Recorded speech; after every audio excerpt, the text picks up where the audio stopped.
안녕하세요. 배우자 외도 당당하게 말한다. 역풍당당. 역풍당당 상담계 해법 있는 바람주치 묻지마 간디. 근성 있는 외도해결 변호사 이인대 조변 네, 조변 변호사. 반갑습니다. 자, 오늘의 주제는 이렇게 얘기하면 상간영화 매우 깊은 거다. 상간영화 매우 깊은 거. 네. 세 가지가 있어요. 네. 자, 일단 첫 번째는 뭐냐면 이런 거지 이제.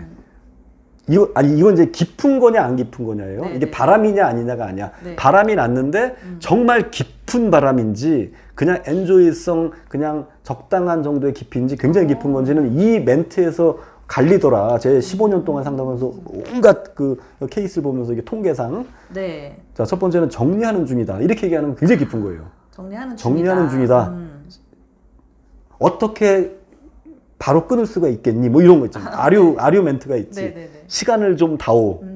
시간이 필요해. 음. 또는 이번 달 말일까지만 만날게. 뭐 이런 거 있잖아. 이번 달 말일에 정리.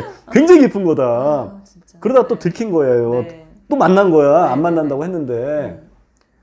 그래서 그거 가지고 막 추궁했더니 정리하려고 만났어. 네. 이렇게 얘기하는 것도 굉장히 깊은 겁니다. 이거는 내 마음대로 되지가 않는다는 얘기야. 내가 이 여자를, 이 상간녀를 내 마음대로 끊어지지가 않는다는 얘기예요. 네. 그래서 내포된 게 뭐냐면, 그래서 그냥 자꾸 연장, 그냥 순간 연장만 하려고 하는 그런 대표적인 그 수작이다. 네. 그냥 이렇게 하루하루 이제 조금이라도 네. 이렇게 더 만나려고 하는 거. 네. 그래서 자꾸 시간을 벌려고 하는 거다.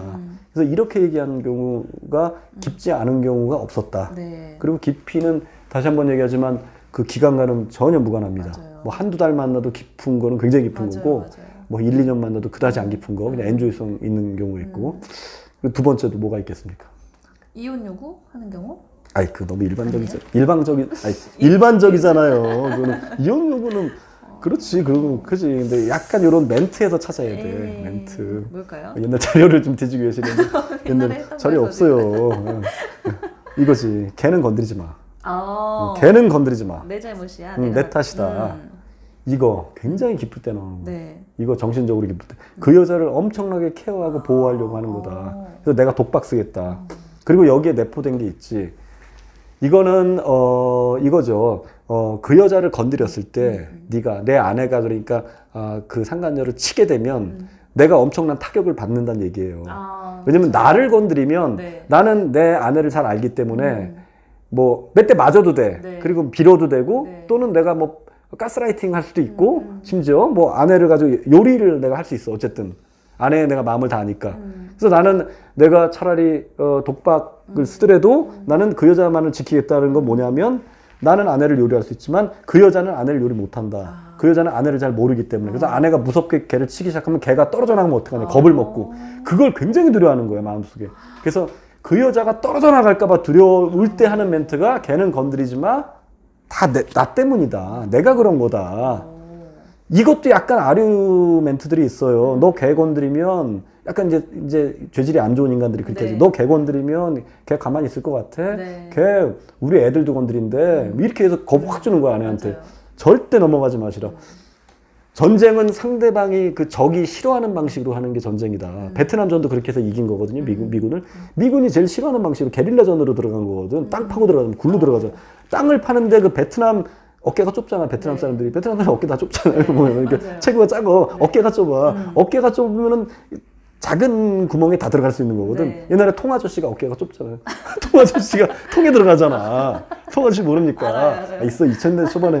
아이, 그때 많은 그 유행어들이 통아저씨 있었어요, 옛날에. 통아저씨 춤추고 막 이래. 어깨가 좁으면 다 들어가는데 베트남 민족들이 어깨가 대부분 좁다. 키도 작고 체구가 작잖아요. 그래서 땅을 이렇게 좁게 파가지고 그 안에 그냥 엄청난 진지를 구축해서 이 땅 속으로 다닌 거다. 네. 그래 땅에서 막 튀어 올라오면서 막 미군을 대적하니까 미군이 그 땅으로 들어가려고 그러면 그 좁으니까 못 들어가는데 미군은 어깨가 넓고 체구가 크잖아. 네. 상대가 원하지 않는 거. 그래서 저는 상담할 때 뭐라고 이야기하냐면 남편이 발끈발끈 할 때 무슨 말을 하는데 그때 발끈발끈하면 너희 그렇게 하면 내가 가만 안 이렇게 할 때 그걸 하시라. 그게 정답이다. 네. 그게 곧 상간녀가 떨어져 나가는 가장 큰 확률이 높은 그런 행동이다. 네. 그 어떤 내가 뭔가를 예고했거나 어떤 거를 남편이랑 싸우는데 말을 던졌는데 남편이 발끈거리면 화를 내. 네. 그거는 그걸 하라고 하는 그 신호다라고 보시면 네. 그걸 하지 않는 게 아니라 네. 그래서 걔는 건드리지 말라고 하는 게 그 대표적인 거. 맞아요. 네. 예. 그래서 마지막에 이제 약간 아까 그 이혼 그건 비슷한 건데 그것 꼭 이렇게 돌려서 얘기하지. 뭐 이혼하자 이렇게 얘기하는 사람도 있지만 너랑은 끝이다? 그게 이혼하는 게 비슷하잖아요. 야 이렇게까지 된 마당에 살 수 있겠냐. 이렇게 된 마당에 살 수 있겠냐. 이런 멘트를 또 날려요. 차라리 이혼하자 이렇게 네. 된 마당에. 네. 이거는 두 가지가 내포된 거라. 그냥 무조건 이혼 요구만 하는 게 아니야. 은근히 겁을 주는 거예요. 아, 건드리지 말라고 하는 건드리지 거네요? 마라. 아니면 놔둬라. 옛날 모드로 돌아가자. 너 몰랐던 시절로. 나 건드리지 마. 놔둬. 아니면 차라리 이혼. 그게 이렇게 나오면 이제 굉장히 힘들어지는 거죠. 이혼의 방점을 찍은 게 아니라 건드리지 말아라. 그렇죠. 그냥 조용히 하면 너랑 나 살 수 있다. 그렇죠. 협박이네요. 네. 그리고 이렇게 된 마당에 이건 무슨 얘기? 이렇게 된 마당에 살 수 있겠냐는 거는 앞으로 미래가 내가 힘들 거다. 네네네. 일단 그 여자랑 끝내겠다는 얘기도 아니야. 네. 끝낸다고 생각하시면 안 돼요. 네. 이거는 이 얘기 한 사람 치고 제가 끝낸 남편을 상간녀랑 정리한 남편 본 사례가 없습니다. 지난 15년. 이 멘트를 날리면 정리는 무조건 안 한다고 생각하시면 돼요. 네. 그러면서 이렇게 된 마당에 살 수 있겠냐는 건 앞으로 미래를 경고하는 거잖아. 네. 네가 이거 가지고 계속 시비 걸 거 아니냐. 시비 건다는 건 무슨 얘기냐면 네가 계속 나를 체크하고 이럴 거 아니냐. 그럼 나를 이거 가지고 계속 거론할 거 아니냐. 네. 그러니까 묻어라. 묻어두자. 네가 묻으면 살 수 있다 이런 얘기야. 그러니까 이거는 결국은 뭐 상간녀를 보호하고 자기도 그렇죠. 보호하려고 네네. 두 가지를 다 동시에 보호하려고 네. 하는 그런 어떤 수작인 거죠. 네. 예. 그래서 요 세 가지를 하게 되면 네. 깊은 관계다. 굉장히 깊은 관계다 네. 이렇게 해석하시면 됩니다. 네. 제가 좀 자, 할까요? 예, 뭐 예, 한 예. 가지? 네. 예. 두 가지 하셔도 됩니다. 두 가지. 예. 네. 그 상간소송 들어갈 때 좀 네. 기본적인 건데 상간녀 인적사항을 네. 어느 정도까지 알아야 되는지 네. 그거 말씀드릴게요. 네. 일단은 이제 이름하고 네. 주소만 아시면 송달을 바로 시킬 수 있고 예. 만약에 그 주민번호도 알면 이제 초번을 뗄 수 있고요. 그렇죠. 그 다음에 만약에 이름만 알고 주소나 주민번호 모른다. 그러면 이제 많이 아시는 게 핸드폰 번호 아시잖아요. 그렇죠. 그거. 그럼 핸드폰 번호는 이제 통신사 사실조회하면 되는 거고. 예.